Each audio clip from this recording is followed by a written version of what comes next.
Şərq Türkistanlıq qarindaşlar. Şərq Türkistan xəbər agentliğinin xəbərlər proqramısını görüşünüzü qızğın qarşı alırıq. Ən aldı bilan qısqacha məzmuniga göz ataylı. Birləşmiş Dövlətlər Maarif, İlim, Fən və Mədəniyyət Təşkilatı 2024 yılını Türkiy Tillər Divani yılı deb e'lon qildi. Xitoy Xalq siyosiy maslahat kengashi mamlakatlik komiteti a'zolari atalmış Şinjanda bilim və texnika yaratish mərkəzi qurishni tavsiya qilgan. Hunter Bidenning Xitoy qonun xaridori $1 million qaytarib bermaganda da'vo ochadiganligini aytib tahdid qilgan. Birleşken Devletler Maarif, İlim, Fən və Mədəniyyət Təşkilatı 2024 yılını Türk Tillər Divani yılı deb e'lon qildi.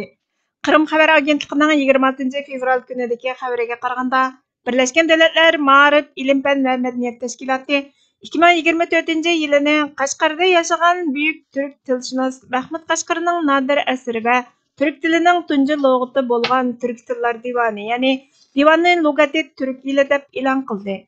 1974 yılı büyük Türk tilshunos, cemiyatshunos və məşhur Qarxanalar dövlətində yaşagan Mahmud Qashqari tərəfindən Türk dünyasına sovg'a qilingan Türk tilinin tunji lug'ati Türk Tillar Divani, yani Divanın lugati Türk yazılğanlığının 950 yılında Birleşken Devletler Maarif, İlim, Fən və Mədəniyyət Təşkilatı tərəfindən təbrikləndi.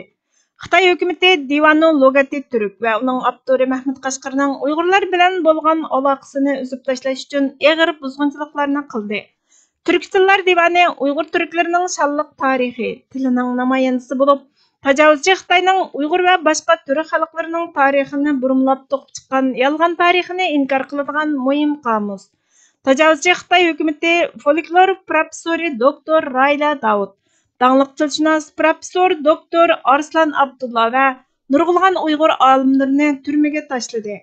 Buninglik bilan qolmay, Gaubo ismli bir tajovuzchi Xitoy tadqiqotchisi maqola yozib, Mahmud Qashqarning Uyg'urlar bilan munosabatining yo'qligini, uning Qashqardagi qabrisining saxta ekanligini o'tirg'a qo'ydi. Xitoy Opaldagi Mahmud Qashqarning maqbarasining oldidagi haykalni chiqib tashlab, maqbaraning nomini Opal kenti bog'chisiga o'zgartirib etdi.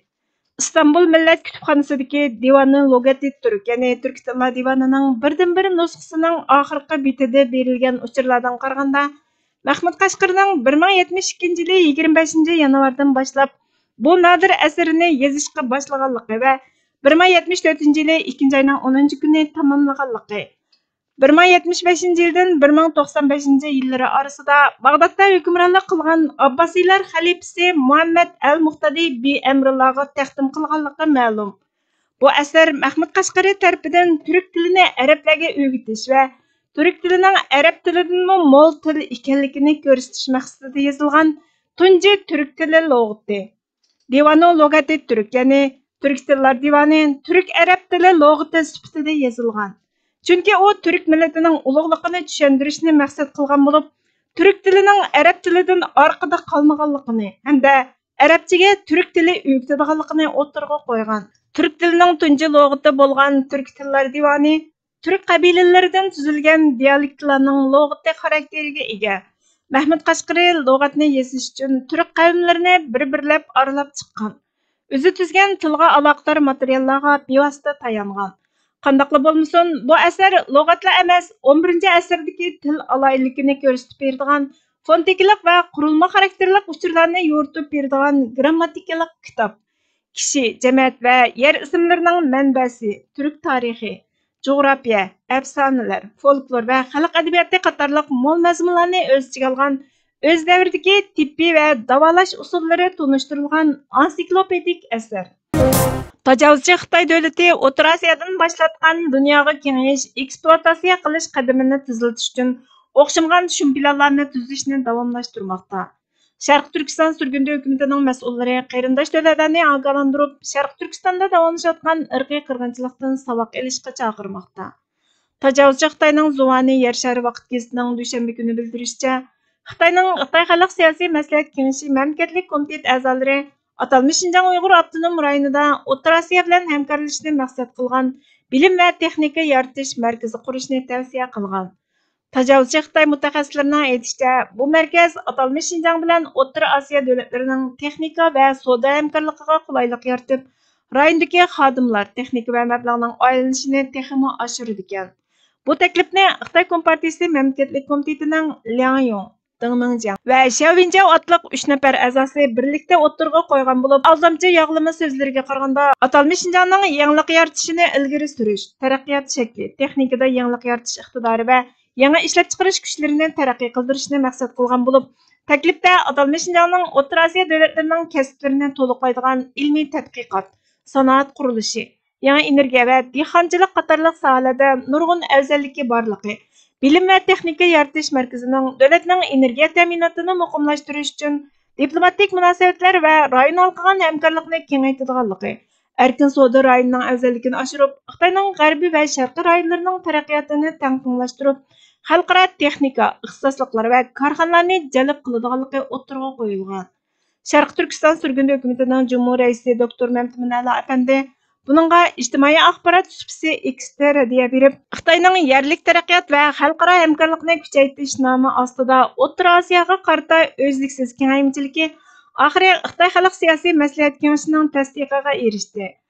Strategik o'ringa joylashgan Qashqar shahri O'rta Osiyoni Xitoyning siyosiy sahnasiga tamoman tava qilish uchun ilib berilgan tirishchilikda intayin muhim rol o'ynaydi.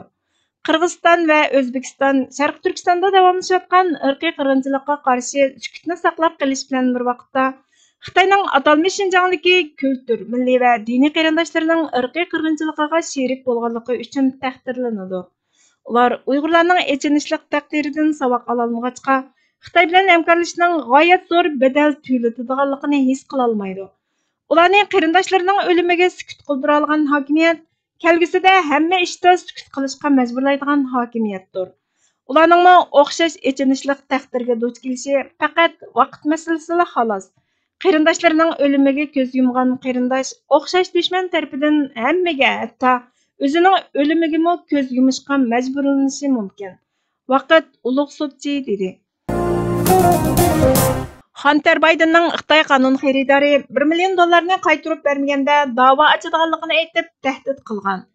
New York pochtasining 3-mart kunidagi xabariga qaraganda, Hunter Biden Xitoy pokiz energiya pul muomala shirkati tarafidan $1 million ish haqqiga erishib, uning xizmatchisi doktor Patrik Honing advokati bo'lgan.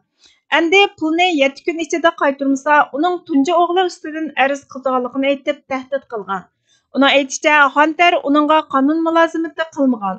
Oldingi hafta Hunterga qonun xati avatib, ularning 2017-yillik to'xtamda belgilangan Hunter ta'minlagan mulozimatning tafsiliy tizimligini va ishlatilgan mablag'ni to'liqlamasa, ularning advokat xaridor kelishimining darhol bekor qilinishini va qonuniy javobgarlikka tortilishini talab qilgan.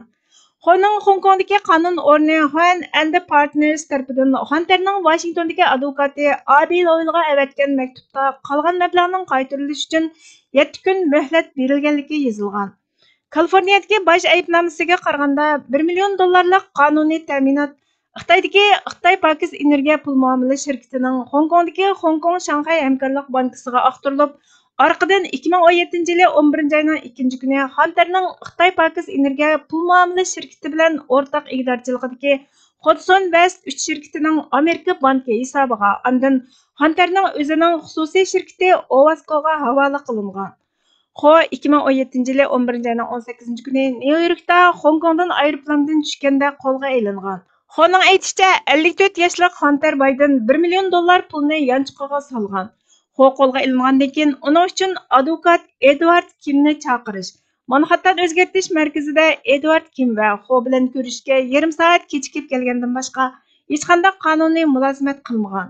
Xo'ning xati Bidenning qarindoshi Jim Bidenning federal tekshirish idorasining ayblash tekshirishida guvohlik berib, federal tekshirish idorasiga Xitoy pokiz energiya pul muomala shirkati direktori Ye Jiaminning Xitoy katibashi Xi Jinpingning qo'g'dishi ostida ekanligini aytgandan keyin sunilgan bo'lib, Xo'ning bir do'sti Xi Jinping bilan Ye Jiaminning munosabatining yo'qligini aytgan. Xitoyning tashviqot koni bo'lgan Sayshin agentligining aytishicha, Ye Jiamin Xining amri bilan 2018-yili qo'lga ilingandan keyin izdiriki bo'lmagan. Sharq Turkiston surgun hukumatining Cumhur raisi doktor Mamtuminali apandi buningga inkos qaytirib, siyosiy bir masxara, bir Xitoy qonun xaridorining dunyodagi eng kuchli davlatning o'g'lini $1 million sotib olishi ko'rinayotgan keng cho'nqur mustaqning bir uchi. Boshqalarning bahsi belgilari nima? Dedi. Agar vatan xatar ichida bo'lsa, hamma narsa vatanni qutqizishga bag'ishlanadi. Biz irqdoshlarimizning davlatida yoki boshqa har qanday bir davlatda hayot kechirayotgan bo'lsakmi, yanala musofir. Biz xotirjam yashayapmiz deb har qancha ko'nglimizni paplashga urunsakmi, o'ylanib baqsak biz yanala g'arib. Allah oldidagi mas'uliyatimizni, o'tashga tegishlik majburiyatimizni demagandimi, ko'zga ko'ringan, ko'ngilga ayon musha oddiy taraflar har qanday narsadan voz kechib, vatan uchun otlanishni talab qiladi. Irqdoshlarimizmi, din qarindoshlarimizmi bizning o'z ona vatanimizda makonlashib yashashimizni xohlaydi. Biz chorasiz qolganda rozilik ko'rsatdi. Ba'zilari qarshi turdi. Biz yanala yot. Vatan uchun fidokorlik ko'rsatilmagan xalq hech bir yerda xo'sh qarshi elinmaydi. Buning sababi o'zimizdagi g'urursizlik, vijdonsizlik, o'g'irlikdan iborat. Sharq Turkistondan boshqa davlat bizning ona vatanimiz emas. Xalqi bilan bo'lgan irqdoshlik munosabatidan foydalanib, biz o'zimiz turayotgan davlatni ona vatanimiz deb maydonlarda baqirsak, bu xushamatchilikdan boshqa narsa emas. Bu xushamatchilikdan bizning qaddimiz ruslanmaydi. Aksicha o'zimizni tushirib olamiz. Mayli qaysi davlatda yashayli, bizning mas'uliyatimiz, majburiyatimiz vatanimizning mustaqilligi uchun kurash qilishdan iborat bo'lishi kerak. Undaq bo'lmay, Xitoyga bog'lanib, Xitoydan demokratiya, hurlik talab qilsak, davlatchilik huquqiga ega bo'lgan vatan uchun o'lishga tayyor mustaqil davlat xalqi past nazar bilan qarab kuladi xolos. Bizning putqulimizni, fikr qilish huquqimizni erkin dunyoda hech kim bo'g'ib qo'ymadi. Manfaatdan, arzimas huquqdan voz kecholmaslik yoki ro'yimizga o'rnab ketgan qo'rqish bizni vatanning mustaqilligi uchun jon-dil bilan kurash qilishdan tormozlab qo'ydi. Ba'zilar vatanning mustaqilligi uchun kurash qilishga sharoit bermaydi deyishi mumkin. Bizga hech kim sharoit yaratib bermaydi. Haqiqiy niyatimiz bilan Allohga tavakkul qilib, o'zimiz yo'lga chiqamiz. Zo'riymiz. Bizning irodamiz, bo'shashmay olg'a qarab menishimiz bizni natijaga boshlaydi. Sharoit yaratib bermaydi deb o'tirish yoki insonlikdan nisbati yo'q zolim Xitoydan demokratiya talab qilish bizga hech nima ato qilmaydi. Dunyodan yo'qolib ketishga rizolik ko'rsatishdan boshqa narsa emas. Barliq umidlar tugagan, askar yo'q, pul yo'q, dushman har tarafni qo'rshovga olgan ahvol ostida Mustafa Kemal Atatürk armiyanimi qurg'uli bo'ladi, pulni tepiladi, g'alaba qozoniladi deb mustaqillik harakatini boshlatib, yoki o'lim yoki mustaqillik dedi. Bir necha yil ichida Turkiya Jumhuriyatini e'lon qildi. Ularni muvaffaqiyatga erishtirgan narsa ishonch, iroda, bosh egmas ruhdan boshqa narsa emas edi. Bugungi xabarlarimiz bu yerda oxirlashdi. Bizga vaqt ayirganlar uchun ko'pdan-ko'p rahmat. Kelar qatimki programmamizda ko'rishguncha Allohga omonat bo'laysizlar.